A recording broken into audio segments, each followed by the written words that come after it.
Dahulu kala, di bawah bayang-bayang bulan Inazuma yang sepi, seorang boneka hidup diciptakan oleh Raiden A, Arkon Electro. Ia dirancang untuk menjadi tempat tinggal kekuatan Gnosis Electro.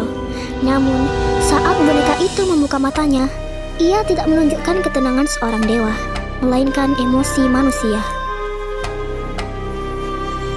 Kau seharusnya tidak memiliki hati yang lemah, kata Raiden A, memutuskan bahwa boneka itu tidak cocok menjadi wadah kekuatan besar.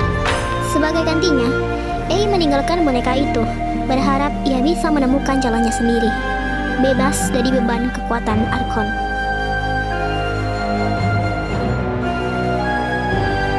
Boneka itu diberi nama Kunikuzushi, yang berarti penghancur bangsa, seolah-olah menandakan takdir tragis yang akan diimbanya.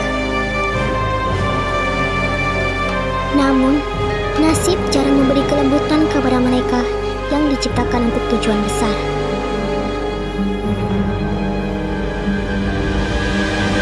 Awalnya, Kunikuzushi hidup damai, mencoba memahami dunia dan emosi yang terus-menerus memanjiri dirinya.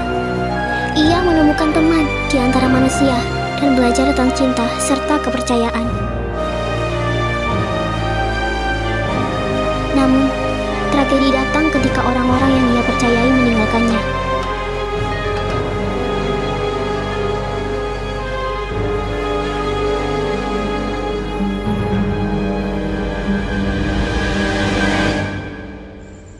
Jika aku hanya boneka, kenapa aku bisa merasakan sakit ini?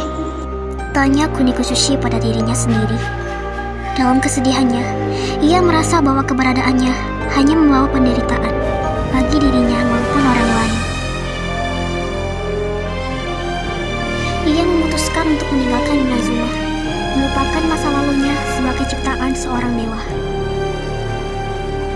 Perjalanan Kunikuzushi membawanya ke Khaenri'ah, di mana ia bertemu dengan Fatui, organisasi misterius yang dipimpin oleh Saditsa, Arkon Cryo.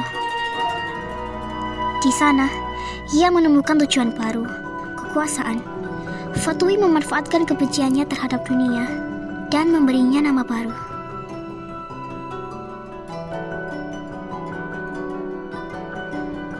Scaramouche, salah satu dari 11 Harbingers.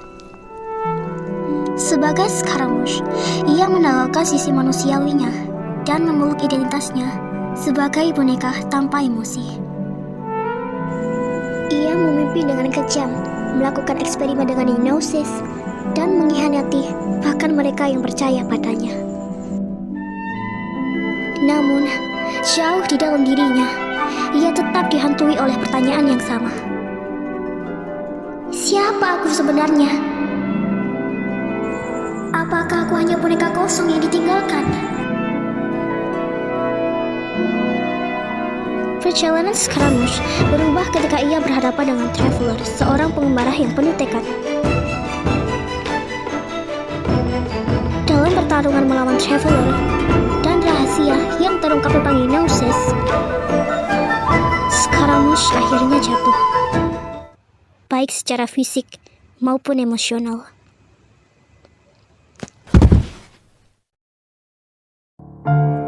Ia ditinggalkan oleh Fatui setelah gagal memenuhi tujuannya sebagai Harbinger.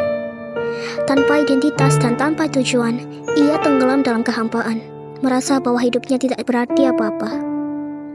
Namun, seorang sosok misterius bernama Nahida, Arkon Dendro, menemukannya. Nahida tidak melihat Scaramouche sebagai Harbinger, tetapi sebagai jiwa yang terluka. Dengan kebijaksanaannya, Nahida menawarkan Scaramouche kesempatan untuk menemukan dirinya kembali. Kau mungkin boneka, tapi boneka juga bisa memilih jalannya sendiri. Di bawah bimbingan Nahida, ia belajar menerima dirinya sebagai boneka yang memiliki kebebasan untuk memilih. Ia memulai kembali mengambil nama Wanderer, simbol dari pencariannya untuk menemukan makna hidup tanpa bayang-bayang masa lalunya. Sebagai wanderer, ia menghadapi kebenaran tentang dirinya, bahwa ia memang boneka, tetapi bukan berarti ia tidak memiliki kebebasan. Ia menerima bahwa meskipun ia tidak diciptakan sebagai manusia, ia memiliki kemampuan untuk mencintai, menderita, dan tumbuh, seperti halnya manusia lainnya.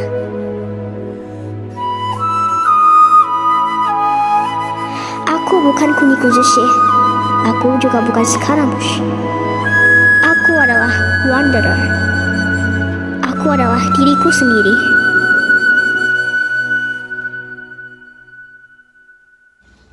Hikayat ini mengajarkan bahwa identitas bukanlah suatu yang ditentukan oleh pencipta atau masa lalu, tetapi oleh pilihan yang kita buat.